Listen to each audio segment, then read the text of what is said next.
Hello दोस्तों, welcome back to one man mindset. दोस्तों, Japan में एक प्लेस है जिसका नाम है ओकिनावा। और इस आइलैंड की खासियत यह है कि यहाँ के रहने वाले लोग 100 साल तक जीते हैं और बाकी लोगों के कंपैरिजन में वो एक ऑनरेबल और हैप्पी लाइफ भी जीते हैं। कहा जाता है कि ओकिनावा के लोग कभी ज़िंदगी में रिटायर ही नहीं होते और at the age of 80 and 90 में भी वो लोग रोज़ सुबह उठ के काम करते हैं। और इन सब के पीछे का राज है द जापानीज सीक्रेट, जिसे इकिगाई भी कहा जाता है। आगे बढ़ने से पहले दोस्तों, अगर आपने हमारे चैनल को सब्सक्राइब नहीं किया है तो ज़रूर कर ले and click on the bell icon to be notified on every upcoming video. दोस्तों, जापानीज कल्चर का मानना यह है कि हर इंसान के पास अपना इकिगाई होता है और हर इंसान इस दुनिया में किसी न किसी मकसद के लिए ही आया होता है और इस मकसद यानी रीज़न फॉर लिविंग को ही हमारा इकिगाई कहते हैं।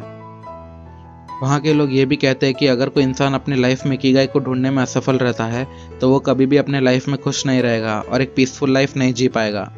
इसलिए आज की दुनिया और जापानीज फॉर्मूला को नज़र में रखते हुए हेक्टर गार्सिया एंड मिराल्स ने इकिगाई बुक को पब्लिश किया है। और इस बुक में 10 important rules of Ikigai and 4 important concepts of Ikigai को भी इंक्लूड किया गया है, ताकि आप होपफुली अपने लाइफ के मेन पर्पस को ढूंढ के एक ऑनरेबल लाइफ जी सकें। दोस्तों, लाइफ में एक ना एक बार ऐसा टाइम ज़रूर आता है जब आप कोई काम के तलाश में रहते हैं या लाइफ में आगे क्या करना है वो समझ नहीं आ रहा होता है। तो ऐसे में जब आप किसी से सजेशंस लेने जाते हो तो कोई कहेगा कि आप ऐसा काम करो जिसको करने में आपको मज़ा आ रहा हो, मतलब ऐसा काम जिससे आप खुश हो। तो कोई कहेगा कि आप ऐसा काम करो जिसमें आप अच्छे हो। कोई और इंसान कहेगा कि लाइफ में पैसा बहुत इंपॉर्टेंट है, इसलिए आप ऐसा काम करो जिसमें ज़्यादा फ्लूइडिटी है, यानी ज़्यादा पैसा है।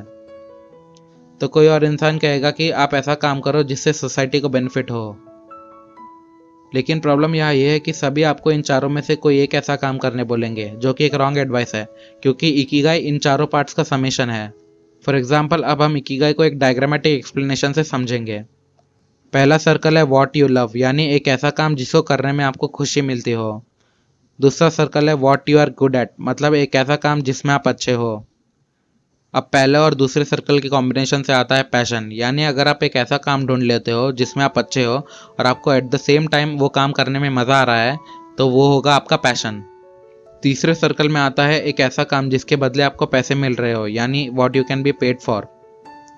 अब सेकेंड और थर्ड सर्कल के कॉम्बिनेशन से बनता है प्रोफेशन, मतलब एक ऐसा काम जिसमें आप अच्छे भी हो और एट द सेम टाइम आपको वो करने से इनकम भी आ रहा हो, तो वो होगा आपका प्रोफेशन। लास्ट और फाइनल सर्कल में है व्हाट द वर्ल्ड नीड्स, यानी अगर आप एक ऐसा काम करते हो जिससे सोसाइटी को बेनिफिट मिले तो वो काम आपके लिए परफेक्ट है। फॉर एग्जाम्पल, अगर आप बिजनेस रन करते हैं तो ये आपका सोशल रिस्पॉन्सिबिलिटी है कि आप ऐसा काम करें जिससे सोसाइटी और वर्ल्ड को बेनिफिट हो। अब थर्ड और फोर्थ सर्कल के कॉम्बिनेशन से आपको आपका वोकेशन मिलेगा, यानी अगर आप एक ऐसा काम ढूंढ लेते हैं जिसको दुनिया की ज़रूरत है और उसको करने से आपको इनकम भी आता है तो वो होगा आपका वोकेशन। लास्ट में दोस्तों, फर्स्ट और फाइनल सर्कल के कॉम्बिनेशन से आता है आपका मिशन, यानी जिस चीज़ की दुनिया को ज़रूरत है और वही काम आपका फेवरेट है तो वो होगा आपका मिशन। यहाँ पे प्रॉब्लम तब आती है जब लोग आपको अपने पैशन, मिशन, प्रोफेशन या वोकेशन को फॉलो करने के लिए बोलते हैं, लेकिन इकिगाई इन चारों कंपोनेंट्स का कॉम्बिनेशन है। इसलिए मैं आपको सजेस्ट करूँगा कि आप ऐसा काम ढूंढें जो इन चारों कंपोनेंट्स को सेटिस्फाई करता है, क्योंकि तभी आप एक पीसफुल लाइफ जी पाएंगे। अब अगर हम जापानीज कल्चर के माने तो आपके लाइफ के इकिगाई को ढूंढना आसान नहीं है, लेकिन कंटिन्यूस एफर्ट्स और पेशेंस से आप अपने इकिगाई को ढूंढ सकते हैं। दोस्तों, अब हम 10 इंपॉर्टेंट रूल्स और प्रिंसिपल्स ऑफ इकिगाई को डिस्कस करेंगे, जिसकी मदद से आप एक हेल्थी लाइफ लीड कर सकते हैं। First one, stay active, don't retire. Second one, take it slow. Third one, don't fill your stomach.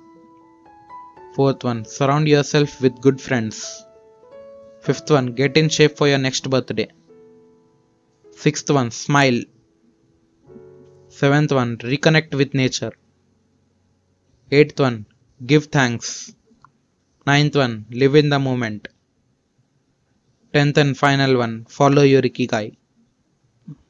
तो आज के लिए बस इतना ही दोस्तों। अगर आपको हमारे वीडियो से कुछ सीखने मिला तो इसे अपने फ्रेंड्स एंड फैमिलीज के साथ शेयर करना ना भूलें। जाने से पहले like, comment and subscribe to our channel. मिलते ही ऐसे ही इन्फॉर्मेटिव कंटेंट के साथ। Till then, stay safe, stay learning.